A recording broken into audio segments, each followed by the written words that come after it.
भगवान कृष्ण जब छठे वर्ष की आयु में प्रवेश किया तब एक दिन भगवान माता यशोदा से बोले, मैया अब हम बड़े हो गए हैं।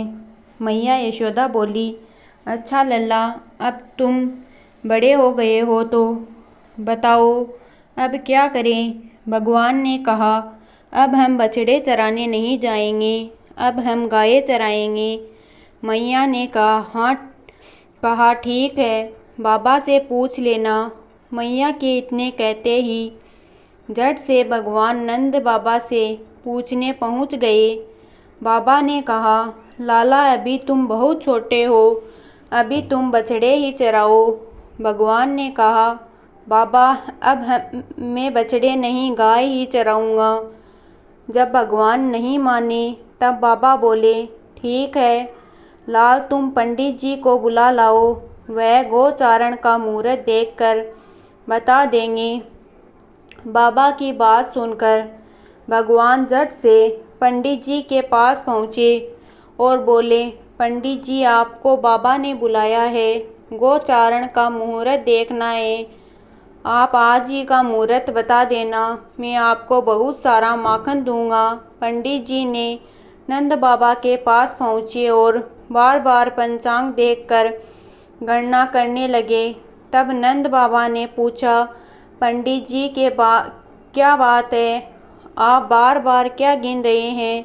पंडित जी बोले, क्या बताएं नंद बाबा जी, केवल आज का ही मुहूर्त निकल रहा है, इसके बाद तो एक वर्ष तक कोई मुहूर्त नहीं है।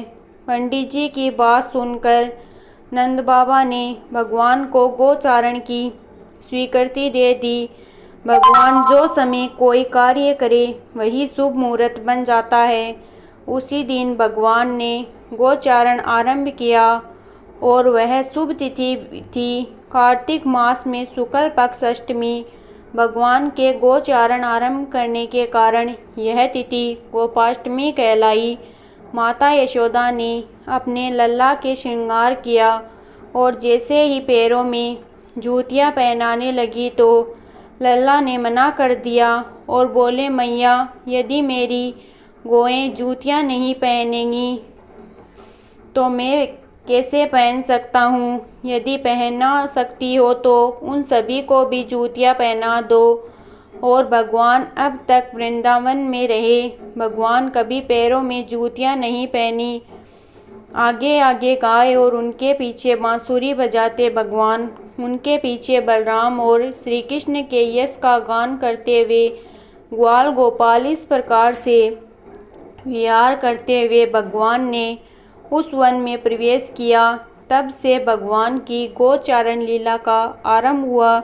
जब भगवान गायें चराते हुए वृंदावन जाते तब उनके चरणों से वृंदावन की भूमि अत्यंत पावन हो जाती। वह वन गौओं के लिए हरी भरी घास से युक्त एवं रंग बिरंगे पुष्पों की खान बन गया था।